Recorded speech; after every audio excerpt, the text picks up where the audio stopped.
Oi, pessoal! Mais um episódio de Casa Vida Prática. E a diversidade aqui é muita, porque a gente vai falar hoje com autora de livro. Olha só, Arquitetura para a Mente. Vamos abrir a mente agora, falar um pouco de neurociência com ela, Graziela Santos de Aguiar. Tudo bem? Tudo bem, muito obrigada pelo convite. É um prazer estar aqui hoje. Obrigada a você. E assim, quando a gente fala de neurociência, neuroarquitetura, o estudante ou o arquiteto de interiores, principalmente, fala: caramba, vou ter que estudar, vou ter que me deparar com esse assunto aí que requer alguns livros, muita pesquisa. E você era arquiteta fazendo projeto. Isso. E me conta, quando que você resolveu ter esse tema e desenvolver um mestrado e até um livro? Tá.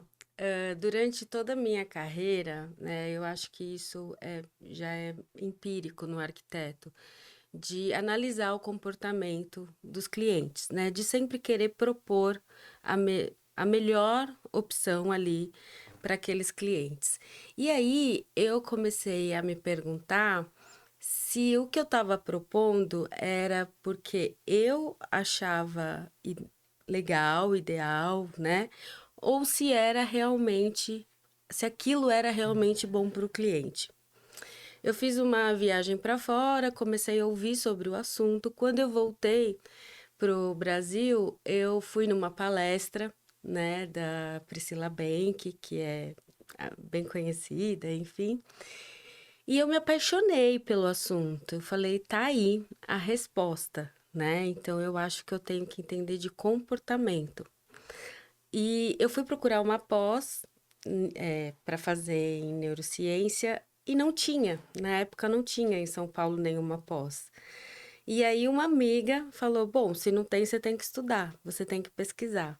E aí foi, eu nunca pensei em fazer mestrado, mas eu entrei no mestrado para unir essas, assim, para entender a união dessas duas disciplinas, né, que é a arquitetura e a neurociência.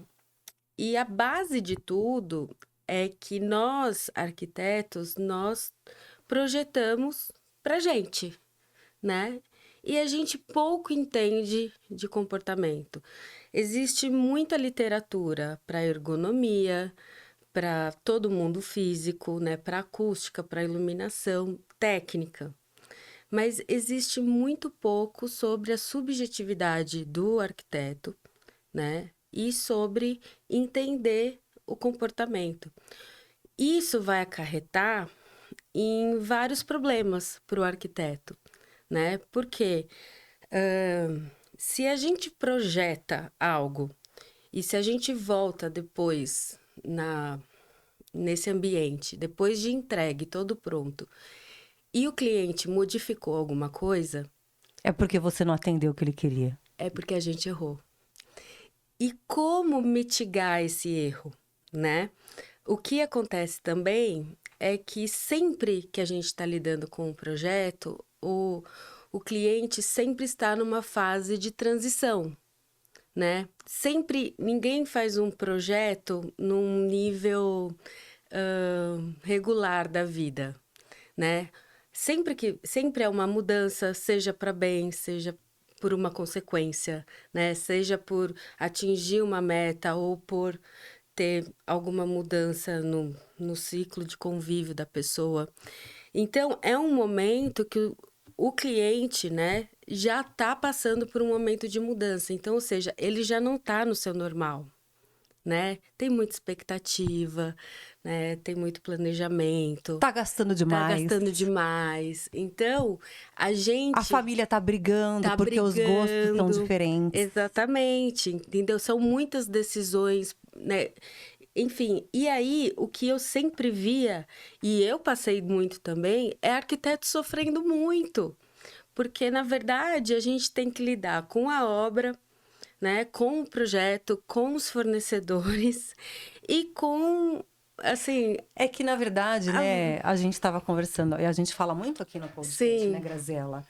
O arquiteto, ele não é formado para ser um gestor, Sim, né? exatamente. Então, e a gente não tem, eu acredito que não exista nenhum MBA específico para gestão de escritório de arquitetura. Sim. Nunca pesquisei a fundo, mas assim, acho é complexa essa questão da gestão do escritório. Isso Uhum. requer anos de prática e, assim, um aprendizado que é mais pela dor do que pelo amor, Sim, porque sai do criativo, vai para o sim. negócio chato, Uhum. né? Afinal, o arquiteto é um cara, ele não é um cara de exatas, Exato, né? Então, a exatamente. nossa formação é assim. A Graziella estava me contando que ela vive na Belas Artes, né? E a gente sabe da formação mais do lado artístico, que a gente não Sim, pode limitar esse artístico, porque é o diferencial da carreira do arquiteto, e exato. que na hora da gestão cria as amarras e a frustração profissional. Sim. Então, e aí isso, foi a base de tudo, porque eu comecei a pensar: "Poxa, eu amo arquitetura, eu não quero, sabe, viver de outra coisa, estudar outra coisa, é o que eu quero, mas eu não aguento mais me frustrar". E essa questão que você colocou é o que a dor é uma das dores que eu mais escuto de profissionais de fases de vida diferentes, que é eu não estou mais encontrando a plenitude daquilo como eu escolhi como profissão. É, Eu sou arquiteto, né? sim, Porque a gente fala, né, no lado espiritual, o lado de vivência humana, eu estou como. sim. Mas essas escolhas artísticas, elas estão muito apegadas à nossa essência, né? Sim, e o que acontece muito é isso, né? O arquiteto, ele, qualquer projeto, né, é um parque de diversões para uma criança, é um parque novo para uma criança. Então, faz parte da mente ele querer explorar aquilo ao máximo, né? E se realizar naquilo. Então, o que eu comecei a pensar é o quanto o arquiteto precisa se conhecer, sabe? Do mesmo jeito que a criança se conhece ao se aventurar num brinquedo novo, né? Isso daqui eu alcanço, isso daqui eu consigo, né? Eu vou com medo, mas vou, ou eu tô entrando numa zona de perigo, né? Então, foi exatamente esse pensamento que eu tive, porque, claro, nós estudamos 5 anos para criar coisas maravilhosas, né? E muito fora da realidade. Poucos saem e exercem, enfim, fazem centros culturais, né, que é o que a gente tem na faculdade, edifícios multifuncionais, né, na parte de interiores, casas, sei lá, com mais de 500 metros quadrados, né, A realidade é é outra, né, do outra, mercado. sim. Então, isso que me levou a estudar, a pesquisar de como, enfim, qual é a lógica de tudo isso, né? Como que eu posso me conhecer para que eu não imponha a minha vontade, né? O que a gente chama na neurociência de valência positiva, né? O que é bom para mim na frente do que é bom para o cliente. E se a gente não tem o autoconhecimento, a gente não consegue fazer esse exercício, né? Porque a gente vai, claro que a gente vai tomar as decisões, de acordo com o que a gente acha válido, né? É difícil você ter a questão da empatia quando você realmente acredita que aquilo é muito bom para você, né? Então, o livro, assim, a minha investigação toda foi toda em relação a tudo isso. Então você foi atrás de resolver a tua dor, né? É, é. E aí conta, quando você começou a descobrir, eu acho que é isso que a gente tem que dividir com a galera, porque muitos não vão nem ter tempo para encaminhar para essa pesquisa, né? Quais foram as respostas que surgiram primeiro? Então, a primeira, para a gente entender o raciocínio, o primeiro passo foi entender da onde vêm as técnicas de, que no inglês é o mesmo nome, mas no português a gente traduz para projetação, né? Da onde vem? Então, eu escolhi um orientador, que é o Mário Biselli, que, enfim, é um mestre. E foi muito engraçado que quando eu falei que eu ia fazer neurociência, ele, imagina, eu não sei nada de neurociência. Eu tive que caçar ele no, no estacionamento da faculdade para Convencer. convencer. Eu falei, tem, porque a gente vai falar de projeto, né? E ele, o doutorado dele sobre a subjetividade do arquiteto na hora de escolher o partido arquitetônico. Então, tinha tudo a ver. Então, através do trabalho dele, começa lá na Belle Époque, né? Quando tem todos aqueles... Europa, enfim, vamos resgatar aí na aqueles história. arabescos e tudo mais. E como era... Que era bem cenográfico. Bem cenográfico, né? Que tinha toda a questão, né? Que é aquilo... Aí era um projeto, né, para o outro, né, para mostrar, para né? mostrar que impunha um valor, né? Um valor Conforto de elite, era requinte, pouco valorizado na época, valorizado. Né? Então, a gente vem daí, depois a gente passa pelo movimento moderno. E o movimento moderno veio para quebrar essa barreira, assim, dar um pontapé nesse estilo de projeto. Que daí ele só valorizou a função, né? Enfim, então tudo que era rebuscado caiu e ficou só a função, né? Que, enfim, que a casa tem que ter as 5 funções, são os elementos Ainda mais com as metragens reduzidas que a gente vai tendo hoje, né? E aí, enfim, veio a hegemonia do concreto, que tomou o mundo todo, enfim. E aí, no pós-modernismo, né, começou, quando a psicologia também dá o ápice, isso vem de encontro com a tecnologia, que foram surgindo tecnologia mesmo, acesso à informação para testar, veio os primeiros estudos de pós-ocupação, que a psicologia começou a aplicar nos ambientes. E aí começaram os dados que eram, assim, catastróficos. Essenciais, né, para a gente também ver, olha, a situação atual é essa. Sim, era catastrófico. Então, no pós-modernismo, que se começa a falar em conforto ambiental, né? Isso coincide com enfim, com toda a questão energética, com o surgimento das convenções pró-sustentabilidade, né? Então, a partir daí que a gente começa a pensar em conforto e bem-estar no ambiente, né? Então, primeiro, quando você pergunta a primeira descoberta que eu tive foi essa. É que nunca se projetou para o bem-estar.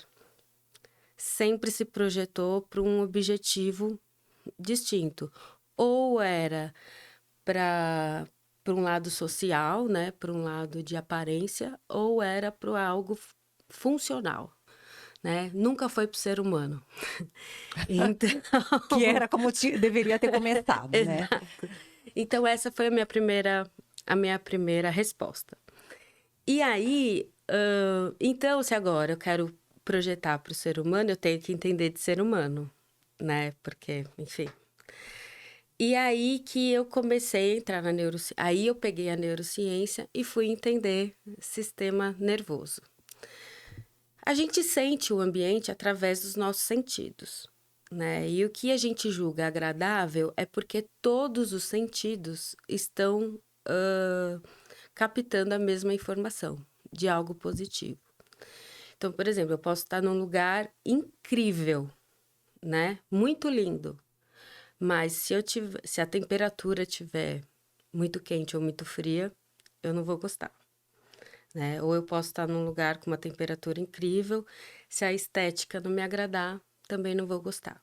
Se eu tiver um tipo de aroma, também não vou gostar. Então, eu costumo falar até, por exemplo, que o ambiente vai muito mais além do ambiente em si. Eu posso estar com tudo isso muito ajustado. Mas se eu tiver com uma roupa com um dress code me apertando... não vou ficar confortável ali. Né? Então, eu comecei a entender que a gente tem que projetar para todos os sentidos, né? Durante muito tempo, a visão teve uma hierarquia para tudo, né? Principalmente para estética. Isso está atrelado também ao desenvolvimento da indústria, da moda. Sim. Aí decoração caminha junto. Sim, porque a visão realmente é o primeiro sentido que é acionado, né? Então, por isso que a gente dá mais valor para ela. Mas somente a visão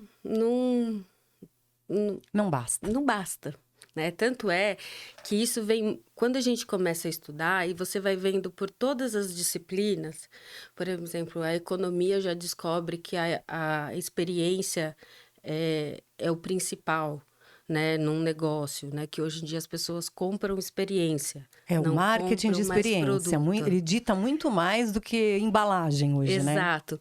Então, a experiência, o que é uma experiência, né? É você, como você sente através de todos os seus sentidos sensoriais aquele momento. E aí entra a importância do arquiteto. Eu, eu desafio alguém me falar alguma memória, qualquer uma, sem relacionar com o espaço que essa memória aconteceu. É É impossível. impossível. Qualquer memória, ela está vinculada ao espaço. Então, o que eu falo é que a gente projeta memórias, né? O que a gente tem que pensar é que quando a gente projeta algo, as pessoas vão viver ali e vão guardar aquele ambiente e tudo que elas sentiram naquele ambiente para sempre. Então, essa é a importância, né, do nosso trabalho. É por isso que tem que ser algo muito assertivo, né? Porque é aquilo, fica marcado para sempre. Então, partindo de tudo isso, eu comecei a ir para as questões técnicas, né? Então, como se faz memória? Como que eu ativo essas memórias? E como que eu descubro isso, atendendo o cliente? Então, eu costumo fazer um briefing bem detalhado, né? Que primeiro o cliente precisa. É algo assim que os arquitetos às vezes ficam com vergonha, eu vejo na aula, mas eu vou perguntar isso para o meu cliente, mas os clientes gostam Que muito. tipo de pergunta? Né? Porque acontece assim, você fala para ele, a primeira coisa, ele tem que se sentir. Então, por exemplo, para todo mundo que está ouvindo a gente, o que você está sentindo no seu paladar nesse momento? O que você está sentindo na sua pele? Que som você está ouvindo? Como está a sua relação de tato? Né? Então, quanto mais a gente para e começa a pensar nos nossos sentidos, a gente traz esses estímulos para a nossa consciência.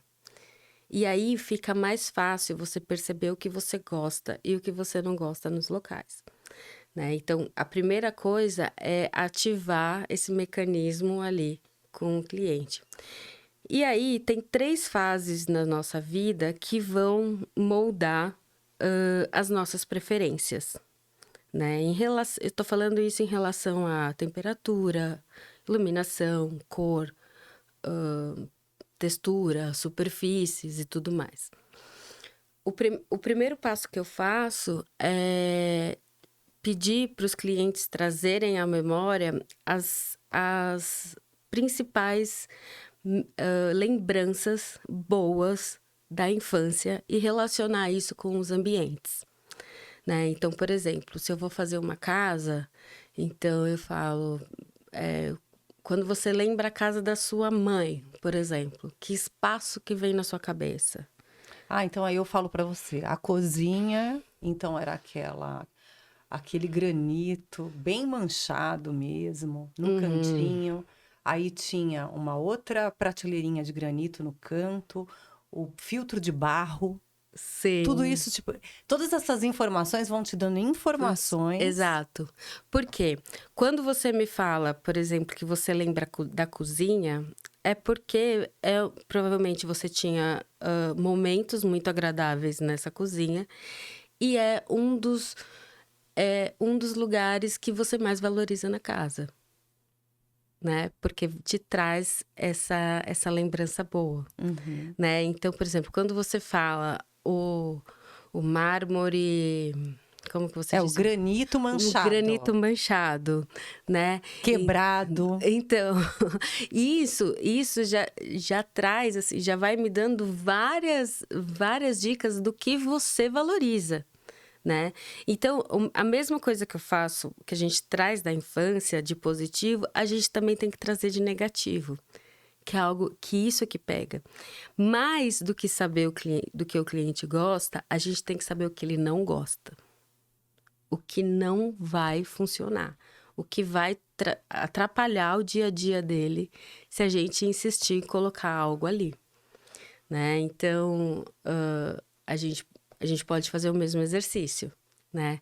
O que era pior na casa que você passou a infância, né? Se você parar para pensar. Depois disso, a gente faz uma lembrança Aí vai variar da idade da pessoa, né? E a gente faz uma lembrança, enfim, da adolescência, né? Que também tem muitas recordações legais. Negativas, positivas. Também, mas é na adolescência, por exemplo, que vem... O quarto. O quarto, a questão a música. Sim. A... De se expressar pela música, pelas artes. É onde as pessoas começam, por exemplo, a fazer coleções. Isso. Entendeu? Que vão encontrando o gosto pessoal. Exato. Que não está atrelado só àquela memória familiar. Exato. E aí, por último, você faz a mesma pesquisa no último ano de vida da pessoa. O último ano de vida, ela passou por todas as estações, por todos os ritos sociais, então Natal, Ano Novo, enfim. E ela fez, enfim, tirando a pandemia, que foi muito atípico, né? Mas a gente consegue ver... Mas a gente tem as interferências, até aproveitando temática, Sim. né? De Casa Cor desse ano. Sim. Do aqui e agora. É Sim. do presente, né? Uhum. Eu não pego um passado distante. É. Com um ano, eu consigo estudar o presente, Exato. né? Como a pessoa está no momento. Exato. Porque quando você projeta por um indivíduo que ele é formado por uma história, né? Você não está projetando por um indivíduo que está vivendo só um momento. Ele pode estar, sei lá, numa super realização profissional, né? Está se destacando. Mas ele não é só isso, ele é uma história. Então, todos esses elementos vão funcionar como estímulos positivos ou negativos para aquela pessoa. E aí que entra o nosso papel, de onde aplicar, né, o estímulo positivo e onde aplicar o estímulo negativo, né? Então, isso é muito assertivo na hora que você consegue. Quanto tempo demora esse briefing?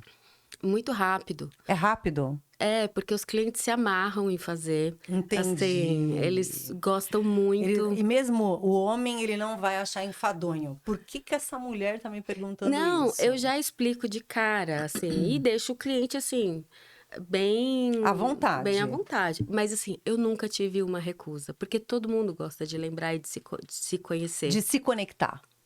Entendeu? É um momento ali de terapia. É.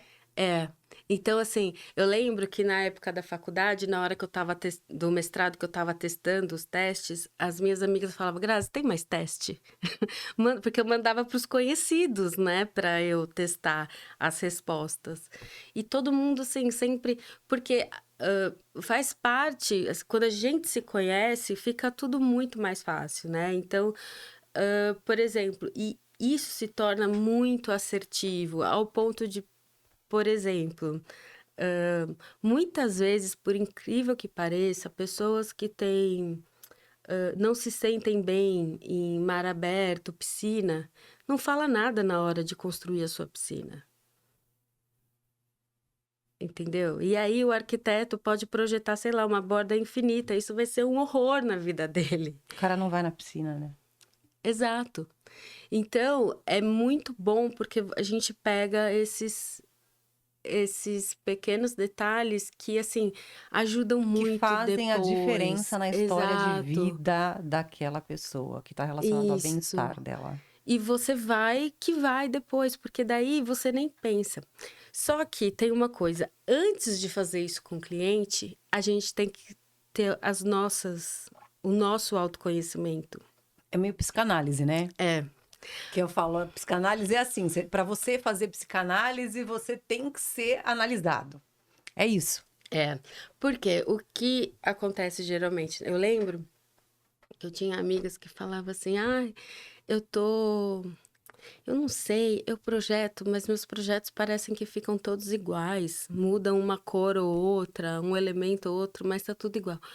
Porque a gente, como arquiteto, a gente quer colocar o que é tendência, né? O que a gente viu em Milão, né? O que... Que é lançamento dito pela indústria. Exato. Né? Então, a gente tenta... E uma coisa que eu vejo muito é, por exemplo, o arquiteto projetar determinado apartamento, ou enfim, qualquer ambiente, já pensando em como ele vai divulgar aquele ambiente. Então, vai ficar um ambiente incrível, casa-cor, para eu divulgar. Mas o quanto esse ambiente está realmente atendendo o nosso cliente, né? Então, essa é a grande questão.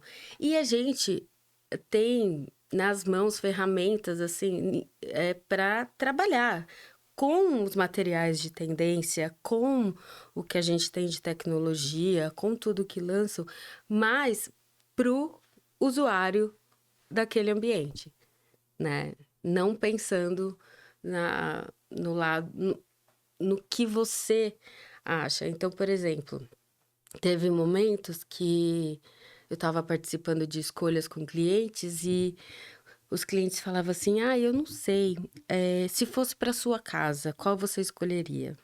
É uma coisa que acontece bastante, assim.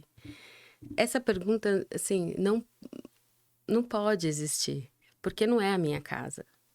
Eu não vou morar lá, eu não tenho aquela rotina, eu não tenho aqueles laços, eu não tenho aquela história, né? Então, é muito importante que o arquiteto se conheça, né? Para entender, eu estou escolhendo isso para mim ou para ele? Ou, de repente, a forma como eu tô atendendo, eu tô impondo. É, porque tudo bem você impor a sua Opinião, opinião, enfim. não tem problema nenhum.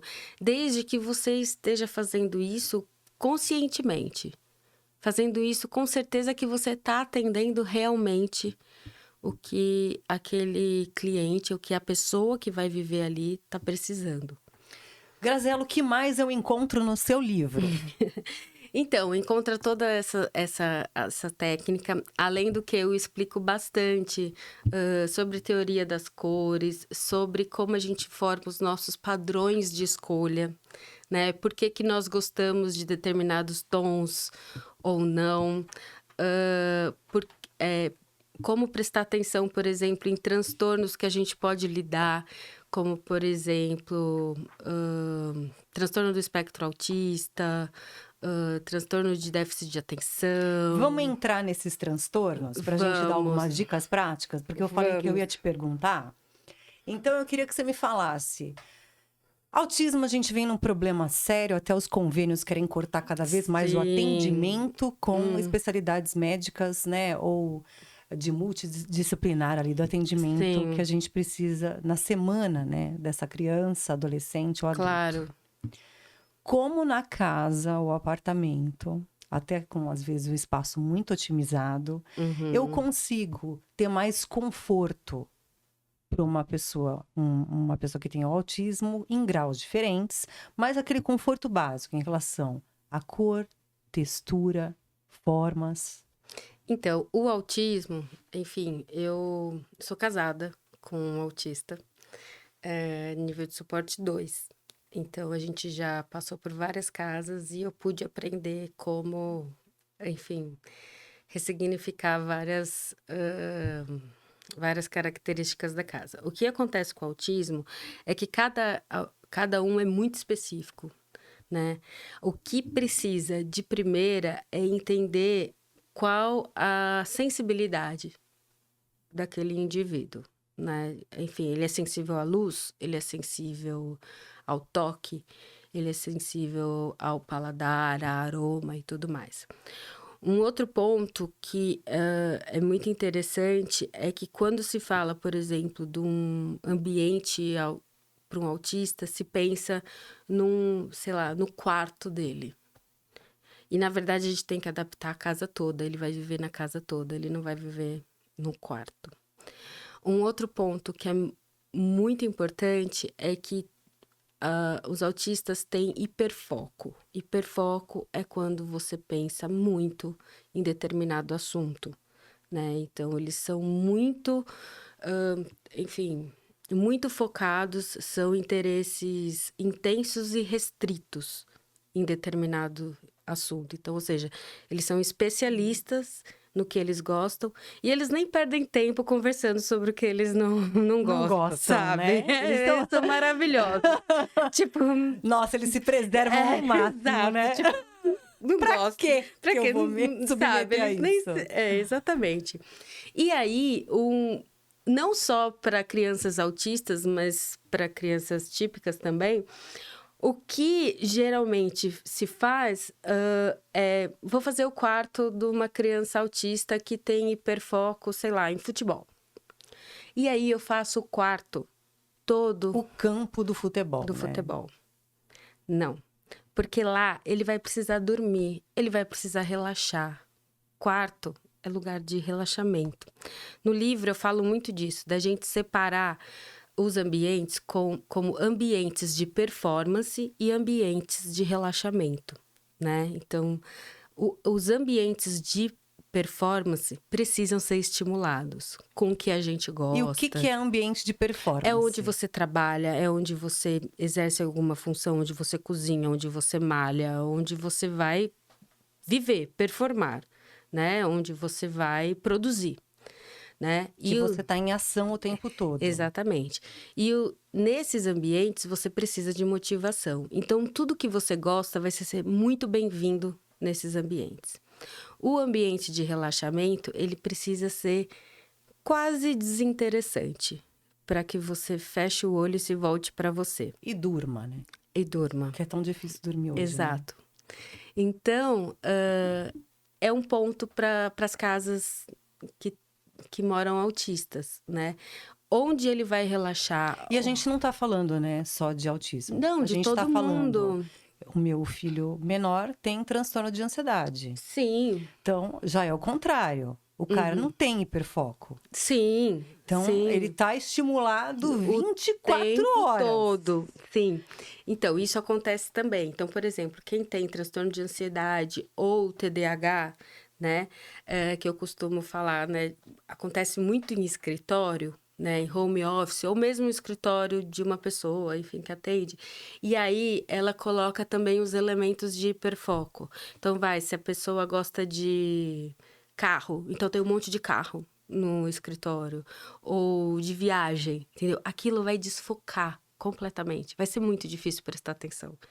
Porque o cérebro ansioso e com transtorno de atenção, ele não gasta energia com as coisas que ele não gosta. Você tem que convencer ele a parar ali e prestar atenção.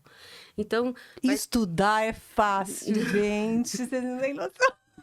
Então, assim, sabe? Tipo, eu tenho que estudar para uma prova de matemática.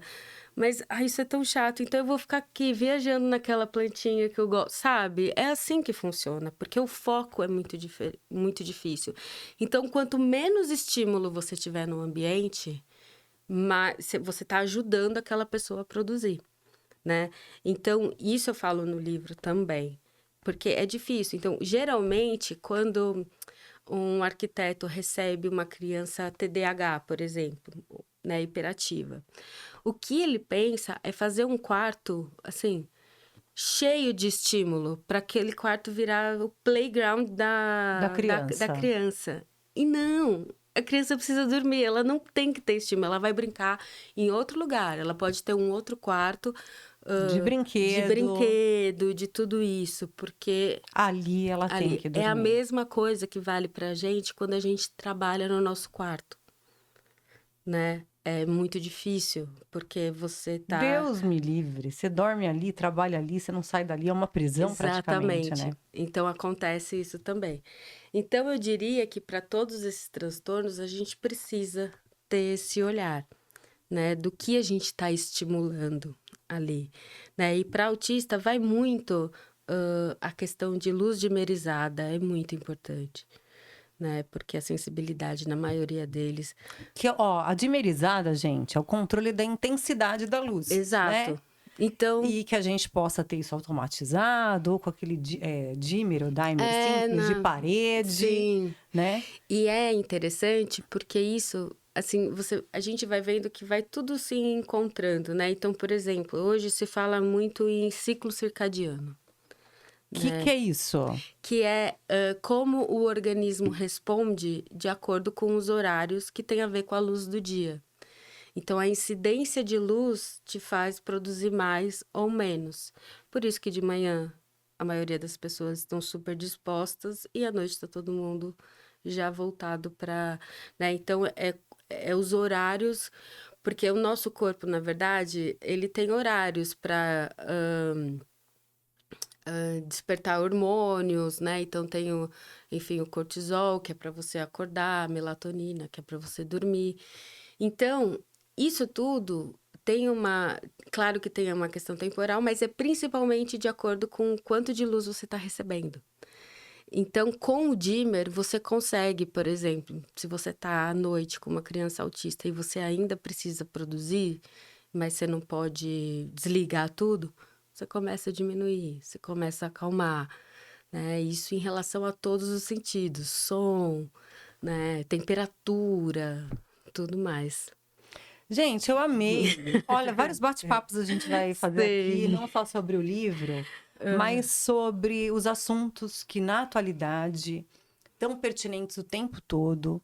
Eu vim vendo aí de uns anos para cá, principalmente pós-pandemia, que é essa questão do bem-estar, do resgate, da ancestralidade, das memórias, da cultura, do que é intrínseco ao povo, né, brasileiro, aos nossos, enfim, antepassados. A gente precisa trazer, resgatar. Sim. E não só falando de transtornos, mas eu acho que o excesso de informação também, a pessoa pode não ser diagnosticada com nada, mas isso está atrapalhando qualquer ser humano hoje. Claro, sim, com certeza.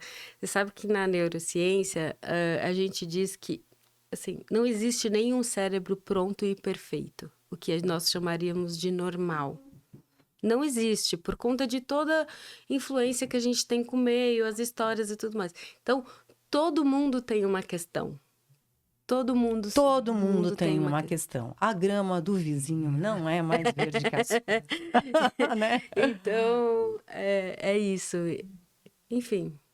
Ó, adorei, Graziela. Você vai voltar muitas e muitas vezes. Obrigada. Onde eu encontro o livro para comprar?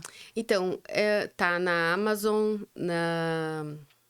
na livraria Fontes Martins, na Apris. E pode... Ó, é Apris com 2 P's. Apris.com.br? Isso. E no meu perfil também do Instagram, que é @ aqui para essa câmera, que é @arqueparamente. Nossa, eu amei. Você dá cursos também? Eu dou curso na Belas Artes, né? E eu ainda, na verdade, estou desenvolvendo o meu curso próprio ainda. Vem infoproduto por aí. Vem. Muito bom, né? Muito bom. Então, gente, eu amei esse bate-papo. Mais conhecimento aí para você. E, Graziela, a Casa Vida Prática está de portas abertas a todo momento aí para você vir dividir com a gente esse conhecimento. Muito obrigada. Essa busca aí, né? Que eu sei que não vai ter fim. Não, eu sou muito apaixonada pelo tema. Não vai ter fim. Estudar é muito bom, né, gente? Pessoal, te aguardo no próximo episódio de Casa Vida Prática, temporada especial Ateliê Petrópolis, um apoio aí que está sempre com a gente. E eu te espero no próximo episódio. Redes sociais, Casa Vida Prática. E o portal de notícias, atualizado diariamente, casavidapratica.com.br. E se inscreve aqui no canal, não esquece.